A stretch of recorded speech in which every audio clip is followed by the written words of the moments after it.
L'actualité reste dominée par les dégâts énormes causés par les eaux de la pluie de la nuit du vendredi au samedi dernier. Plusieurs personnalités viennent au secours des sinistrés jusqu'à présent. Madame, Monsieur, bonsoir et bienvenue à cette édition de 19h sur la RTNC. Il y a près d'une année, un commando avait attaqué le palais de la Nation avant d'être maîtrisé par les éléments de la garde républicaine, jugés condamnés à mort. Ces assaillants ont bénéficié récemment d'une grâce présidentielle qui a transformé leur peine capitale en prison à vie. Ce mardi, Marcel Langa et ses deux compatriotes américains ont été remis aux autorités américaines. À suivre prochaines éditions. L'ampleur des dégâts est énorme. Il faut donc une aide d'urgence. Les élus nationaux sont allés à la rencontre des sinistrés des dernières pluies diluviennes dans la commune de Massina, nous dit Cédric Kenina. Il faut voir, toucher et partager la douleur avec les sinistrés des dernières pluies dévastatrices de Kinshasa. Les élus du peuple, du moins une partie, s'est rendue au quartier Mavali, non loin de Petro-Congo dans la commune de Massina, pour réconforter les familles touchées par les inondations et les appeler à se constituer en groupe pour recevoir l'aide du pouvoir public. Si nous sommes venus ici, c'est pour constater de nous-mêmes comment est-ce que les sinistrés vivent et voir comment nous pouvons, en tant qu'élus, exposer les problèmes auprès des institutions du pays. Merci au chef de l'État pour la prise en charge des sinistrés. Les concernés doivent se regrouper. Le gouvernement ne peut pas licencier tout le monde. Les victimes doivent dans ces cas se manifester, se regrouper dans des sites d'accueil prévus par le gouvernement. L'extat est dramatique. Il faut agir urgemment pour éviter une catastrophe sanitaire, ont signifié ces élus qui ont promis de suivre de près l'évolution de la situation.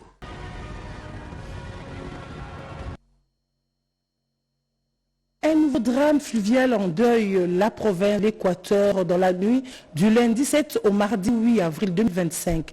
Au moins 22 personnes ont tragiquement perdu la vie lors du naufrage d'une baleinière dénommée Jados sur le fleuve Congo. Cet accident s'est produit à proximité de Maïta, une localité à plus de 30 km de Mbandaka. D'autres détails dans nos prochaines éditions. Le vice-premier ministre, ministre de la Défense nationale et ancien combattant Guy Kabombo est arrivé hier lundi à Uvira, au sud Kivu, pour une visite de réconfort aux unités de FARDC et aux patriotes Ouazalendo. Le numéro 1 de la Défense a exprimé aussi sa solidarité aux victimes de barbarie. Reportage Sandra Nyangitabou.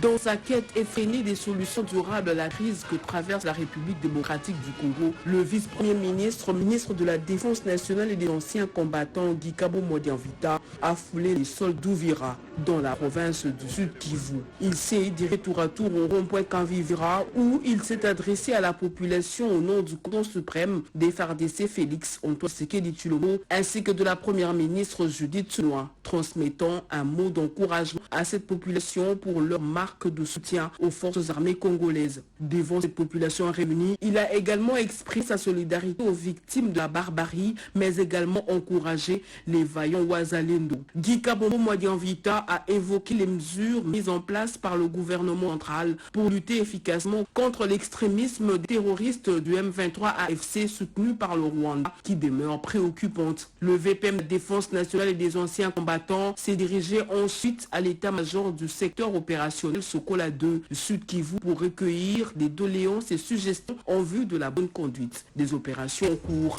À cet ordre d'idée, un nouveau commandant de la 33e région militaire a été nommé pour l'encadrement des troupes sur le terrain ainsi que le retour du commandant secteur opérationnel Sokola 2 Sud Kivu pour la bonne coordination des opérations. Guy Kabombo Mwadianvita s'est par la suite dirigé à la mairie d'Uvira où il a échangé avec toutes les forces vives de la société civile. Et cet appel à la mobilisation des Congolais à soutenir le président de la République, Félix-Antoine Tshisekedi Tshilombo, par la vice-ministre de l'Intérieur, Eugénie Tshilakamba, cela face aux engins explosifs lancés par le Rwanda et ses alliés du M23 qui continuent à décimer la population dans l'est de la République démocratique du Congo.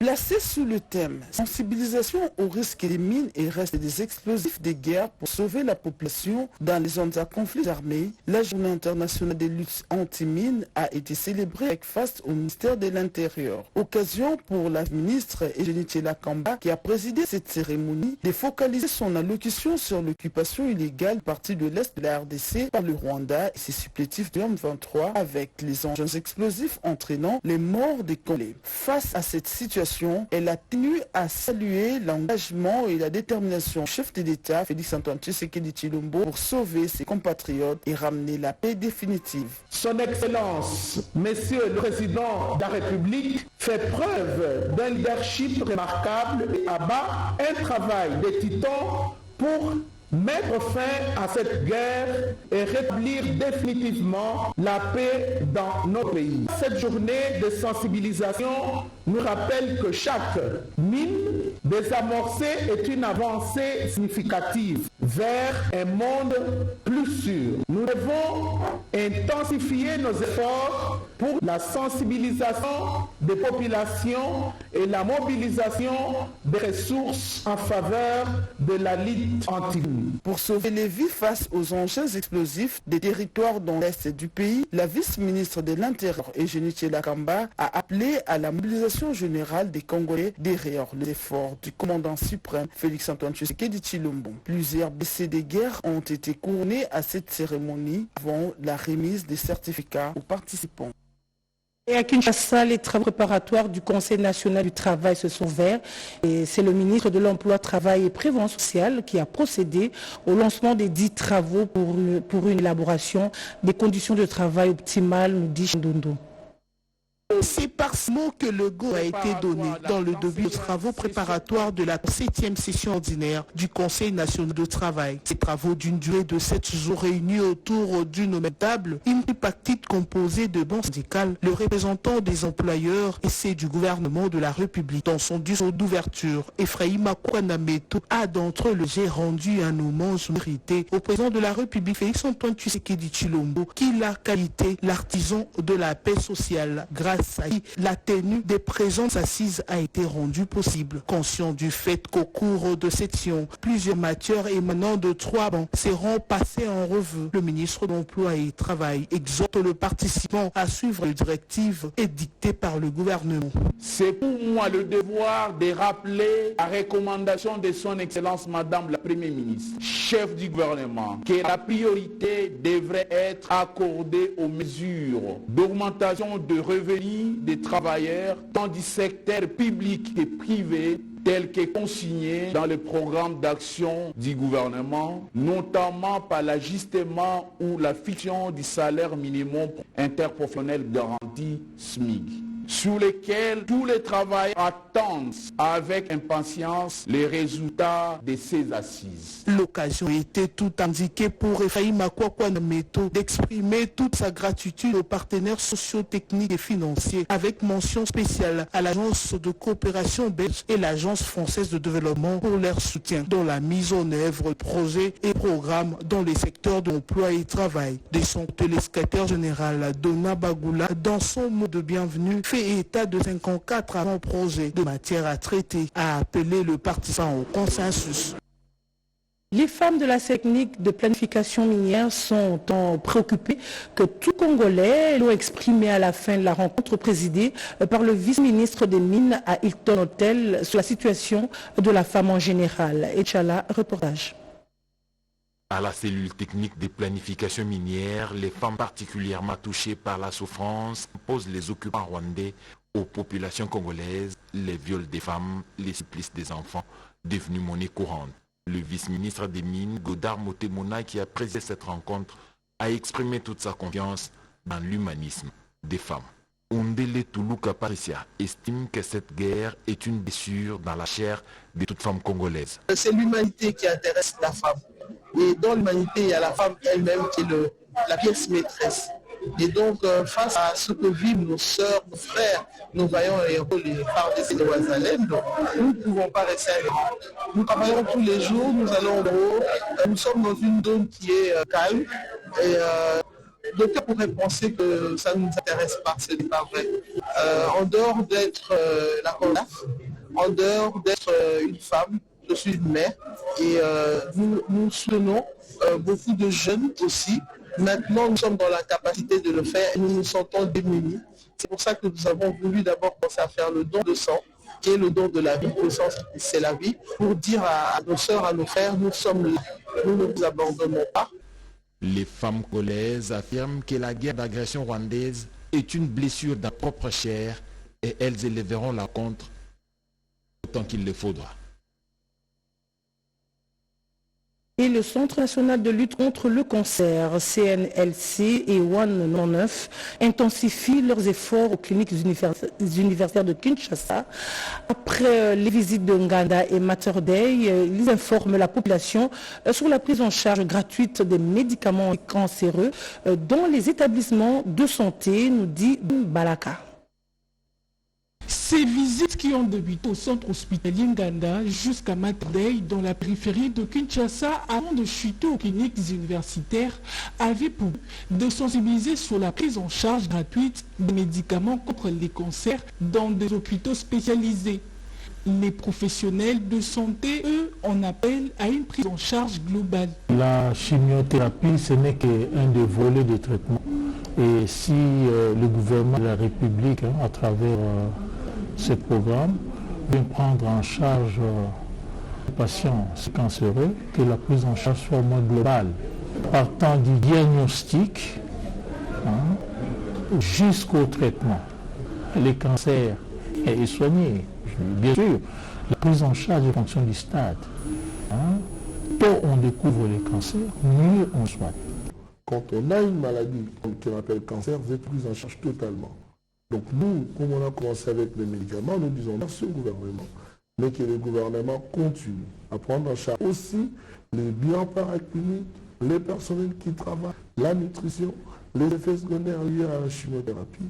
Et nous pensons qu'en faisant quoi, nous avons gagné notre lutte contre le cancer. Aux cliniques universitaires, la chaîne de distribution est claire et la conservation de médicaments est assurée dans les différents services.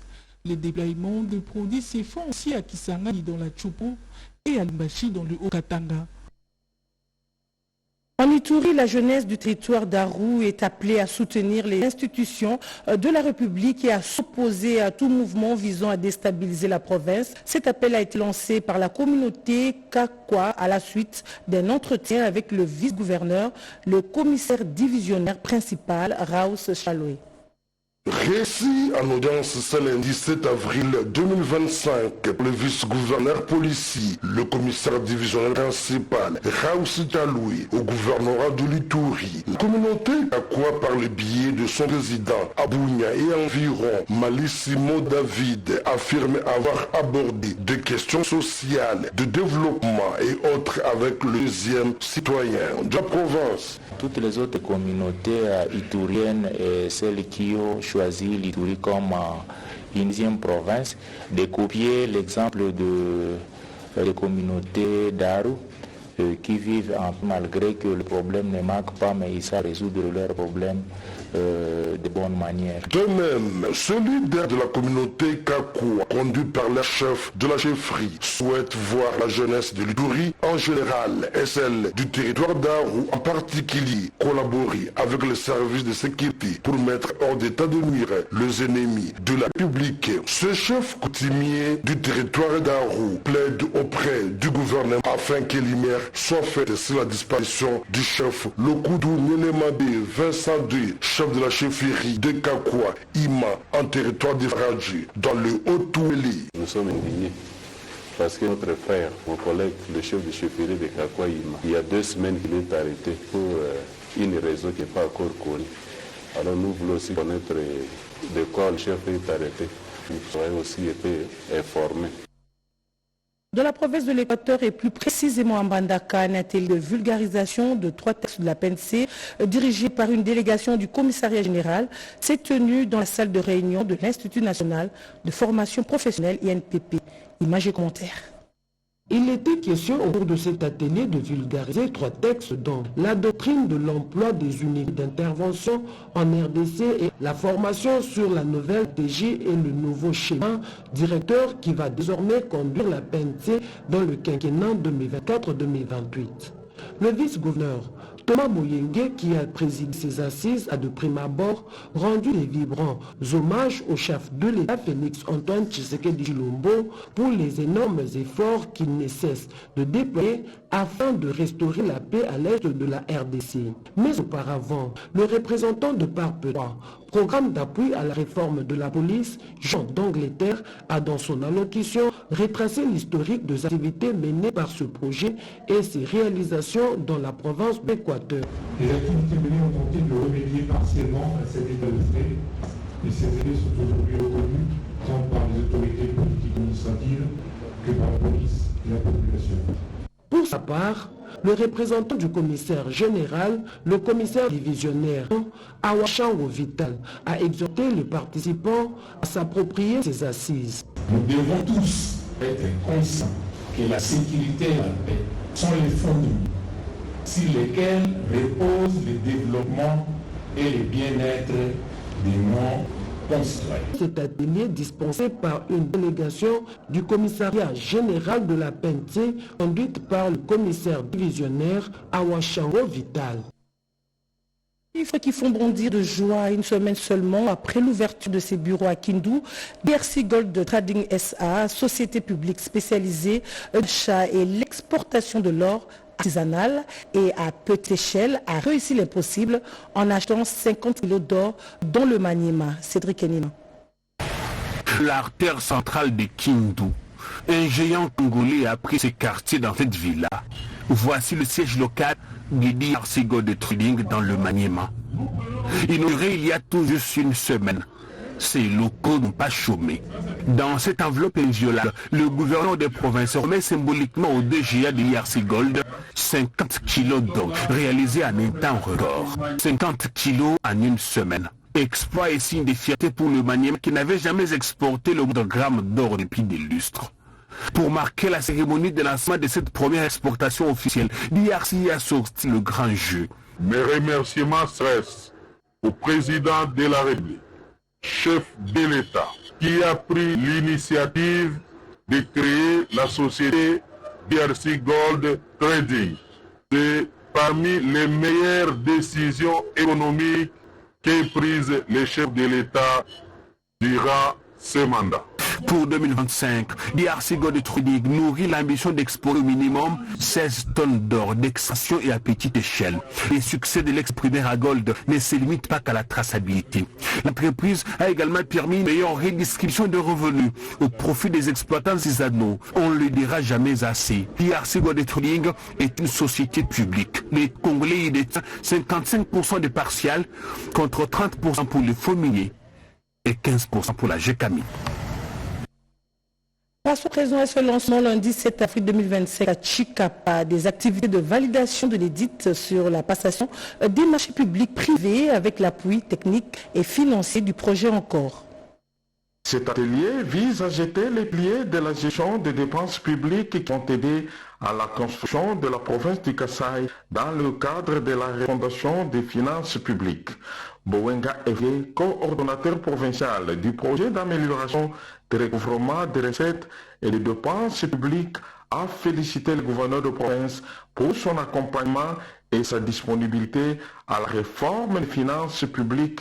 L'objectif poursuivi consiste à doter la province du Kasaï d'un cadre juridique provincial sur la station des marchés publics, d'une part, et d'autre part, d'une législation provinciale sur le partenariat public-privé.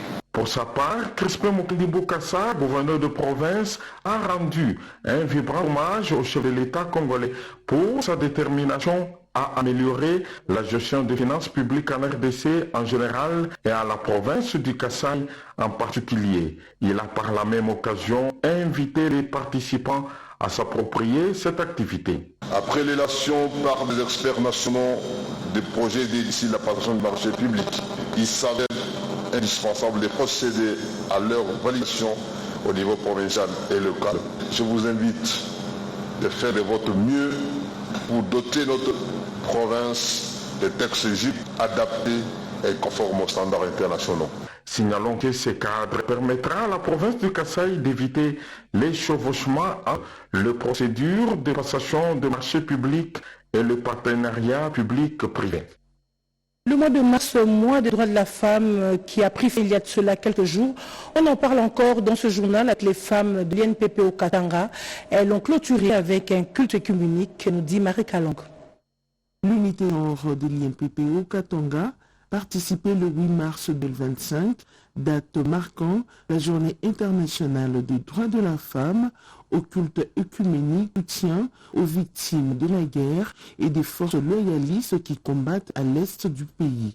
Comme thème de l'année, la Congolaise au centre de toutes les ambitions, les femmes de l'INPP étaient ici à l'école du savoir avec des thématiques sur la prise en charge de la santé globale, la valorisation des déchets écologiques et sur la notion de l'incubateur. L'adresse du directeur provincial Joël Mokumba a sanctionné la clôture du mois de la femme. Très content de voir que toutes les activités qui ont été planifiées, notamment par la dernière qui va être réalisée, que vous êtes effectivement activés à les concrétiser et que la direction vous a accompagné. Donc nous sommes résolus de vous accompagner sur le plan tel qu'il a été tracé. On a mobilisé les moyens pour vous permettre également de pouvoir réaliser toutes ces activités. Un appel aux femmes de tous les horizons à suivre les différentes formations l'INPP. Un autre effort observé est le moment de convivialité entre agents féminins par le partage d'un repas. Par contre, dans la Tchouapa, la clôture des activités du mois de mars est intervenue le jeudi 3 avril 2025 à l'Union nationale des femmes du Sekopé Tchouapa à Boendé. Regardez. Des femmes enseignantes, des écoles et des bureaux gestionnaires venus de tous les réseaux confondus ont rehaussé de leur présence cette journée. Organisée par l'Union nationale des femmes du SECOP, INAFESEC, la journée a connu des exposés. Les premiers sous le thème rôle et responsabilité des mamans face à l'émergence de la jeune fille dans nos communautés a été animé par l'inspecteur principal provincial adjoint en maternelle Louise Bolumbu. Les seconds exposés axé sur le thème soutien et syndicat à la femme enseignante a été animé par le président de l'intersyndicale Fiston Koy. Tous les intervenants ont mis en lumière le rôle que doivent jouer les aînés pour booster l'épanouissement des jeunes filles en cette ville qui est en pleine mutation où la pesanteur culturelle est encore sur la jeune fille. À la suite des échanges, la présidente provinciale de l'INFESEC de Tchouapa, Madame Rose Mouila, est revenue sur l'essentiel.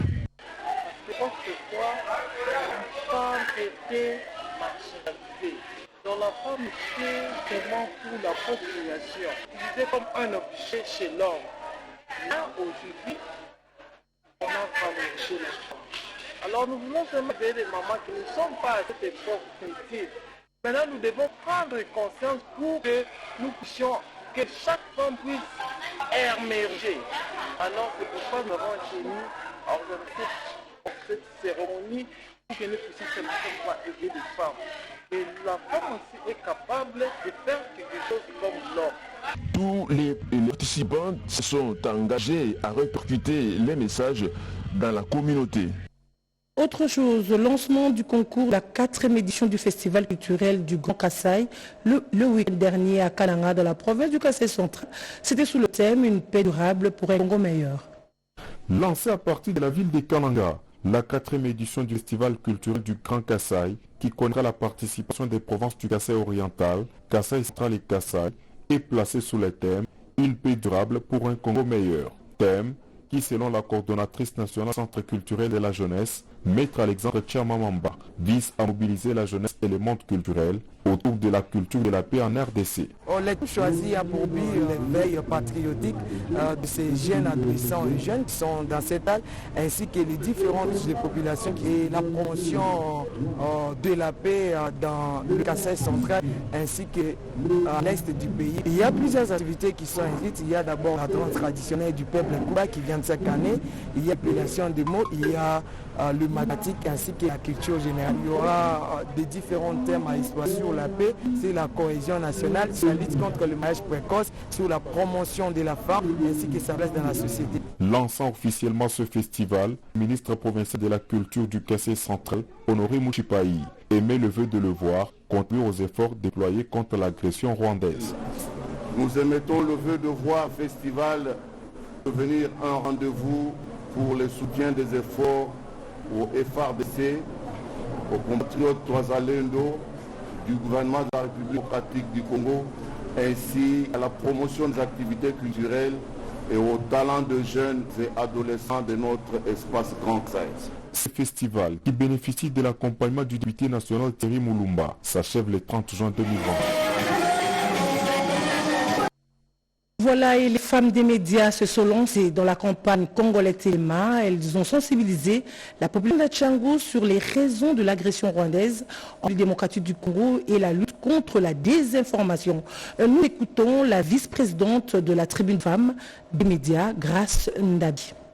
Nous avons décidé de porter aujourd'hui, avec l'appui des soutiens du ministre de la Communication et Médias, la vision du chef de l'État portée par la première ministre à travers cette campagne Congolais Téléma. Vous le savez, notre pays est agressé depuis plus de 30 ans maintenant par son voisin, le Rwanda, avec Paul Kagame. Le dernier de tout le président, c'est parce qu'une partie, un groupe de Congolais ont décidé de trahir leur patrie. Aujourd'hui, parce que nous sommes divisés contre nous-mêmes, comme a dit la Bible, un peuple, une nation divisée contre elle même ne peut jamais réussir. Voilà pourquoi nous voulons sensibiliser toute la population. Nous sommes dans le front médiatique, nous le faisons tous les jours dans nos médias. Nous sommes des journalistes de la presse écrite, de la télévision, de la radio. Nous sensibilisons tous les jours dans les médias. Mais aujourd'hui, nous sommes au marché de la liberté parce que nous connaissons que ce maman, ce jeune garçon sortent tous les jours le matin. Ils n'ont pas assez de temps pour suivre les bonnes informations. Nous luttons aussi contre la désinformation. Nous avons dit notre message était de faire comprendre la raison de cette agression qui est d'abord la trahison d'une partie des Congolais qui se regroupent dans les M23, dans l'AFC, qui ont donné au Rwanda, à Paul Kagame, l'avantage sur la RDC. Nous devons lever sur tout le front. On parle de front militaire, nous on parle de front diplomatique, on parle aussi de front populaire, ou du front spirituel. Tout le Congolais doit s'élever, porter cette question d'agression. Prions les Seigneurs pour que l'Éternel vienne intervenir, pour que cette agression puisse s'arrêter. Nous disons non à l'agression rwandaise, non au poison rwandaise. La vraie question, les vraies raisons de guerre, c'est parce que nous avons trahi, non à la trahison. Nous sommes pour sensibiliser la population congolaise ici au marché de Liberté, dans la commune de Massina, interpeller les Congolais. S'il faut balkaniser le Congo, on balkanisera de l'Est à l'Ouest, du Nord au Sud. Alors si les Congolais restent solidarisés, si les Congolais demeurent dans la distraction, si les Congolais oublient la vigilance, nous nous réveillerons un bon matin et le Congo disparaîtra. On ne parlera du Congo que s'il y a l'Est, il y a l'Ouest, il y a le Nord, il y a le Sud. N'oublions jamais que nous sommes unis par le sort et nous devons tout donner, tout offrir à la République démocratique du Congo. À jamais le Congo restera uni. Faisons donc une formation qui vise à nous diviser, à nous décourager, qui ne prône que la division, la balkanisation et surtout qui discrédite les institutions. Le pouvoir du Félix Antoine Tshisekedi Tshombo est un pouvoir constitutionnel. Et s'il part, puisqu'il finira par partir, il ne sera jamais éternel, il partira tel qu'il est venu, c'est par les élections. Nous allons séparer de la commune de Matete où la jeunesse a été sensibilisée sur les patriotiques. C'était au cours d'une matinée organisée par le conseil communal Mbakikalala, et cela dans l'objectif de conscientiser cette jeunesse sur les défis de l'heure. Nadine Nyangou, reportage. La jeunesse congolaise face à l'agression rwandaise à l'est du pays, quelle attitude adopter? C'est le thème développé au cours d'une matinée d'échange organisée dans la commune de Tété par Mbaki Kalala, conseiller communal de cette municipalité, avec détermination de sensibiliser la jeunesse de cette commune à l'éveil patriotique centré sur Congo Téléma. Mbaki Kalala pense que la jeunesse matétoise doit rester vigilante et ne jamais céder au discours des ennemis de la République démocratique du Congo. Je lance un appel à toute la population matétoise, surtout les jeunes, à ne pas céder au poison rwandais. La majorité des jeunes matétois utilisent Internet, ont des smartphones. Quand ils voient les Rwandais distiller des images, des vidéos morales, ou pour décourager à soutenir les FARDC, gare à eux, qu'ils fassent vraiment attention. En ce moment, on a besoin de l'unité. Nous tous, on doit être sérieux comme un seul point pour soutenir le FARDC afin qu'on soit victorieux à cette guerre d'agression qui est menée à l'est de notre pays depuis plus de 25 ans. Nous avons réfléchi sur le lendemain de notre pays, nous avons réfléchi sur le présent de notre pays, nous avons même parlé des attitudes, en fait, des comportements adoptés pour que nous ne subissions plus ces aujourd'hui. Une collecte de fonds est organisée à cet effet, question d'aider les enfants orphelins des militaires morts sous les drapeaux. Madame, monsieur, c'est que prend fait ce journal. Merci de votre attention. Merci aussi à toute l'équipe technique et à Nana Mozazo pour la rédaction de ce journal, à Monique Mavungu pour sa réalisation, sans oublier Suzy Ngoyi qui l'a coordonné. À 20h, Gaëtan Magalano et à 23h, Robert Ndaye Chisses. D'ici là, restez avec nous. Au revoir.